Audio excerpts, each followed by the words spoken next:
தமிழ் மன்னர்கள் கட்டிய திருக்கோயில் திருப்பணி அன்னதான அறக்கட்டளை சார்பில் காசி வடகாசி தென்கொடி உள்ள தென்காசி ஆண்ட மாமன்னர் பராக்கிரம பாண்டீஸ்வரர் உடைய ஆலயத்தில் வருகிற மார்கழி மாதம் ஆருத்ரா தரிசனம் பௌர்ணமி திதி திருவாதிரை என்று அவருடைய குருநாத தென்காசி கோவிலிலே வீட்டிருக்கின்ற வீரகண்ட விந்தியனாருடைய பெயரில் விந்தன் கோட்டை அமைந்திருக்கிறது.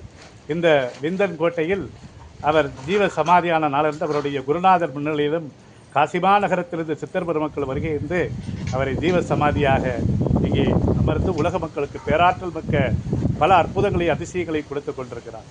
ஆகவே மேதகு தமிழக ஆளுநர் அவர்கள் அன்றைய தினம் அந்த நிகழ்ச்சிக்கு நீங்கள் நிச்சயமாக வருகை தர வேண்டும். அதற்கான எங்களுடைய ஐயாவுடைய ஆலயத்திலிருந்து அழைப்புதல் உங்கள் பார்வைக்கு நேரடியாக வந்து கொடுக்க இருக்கிறோம்.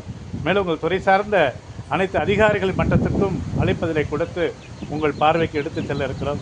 ஆகவே மாண்புமிகு தமிழக ஆளுநர் அவர்கள் நிச்சயமாக ஐயாவுடைய உத்தரவை ஏற்று இங்கே நம்முடைய மாமன்னர் பராக்கிரம பாண்டீஸ்வருடைய ஸ்ரீ வில்வபாதி இங்கே அமர்ந்திருக்கின்ற இந்த இடத்திற்கு நீங்கள் ஜீவசமாதி ஐயாவுடைய பேராற்றலை பெற்று செல்ல உங்கள் அனைவரையும் வரவேற்கிறோம். வாருங்கள் வாருங்கள். திருச்சிற்றம்பலம், தில்லையம்பலம்.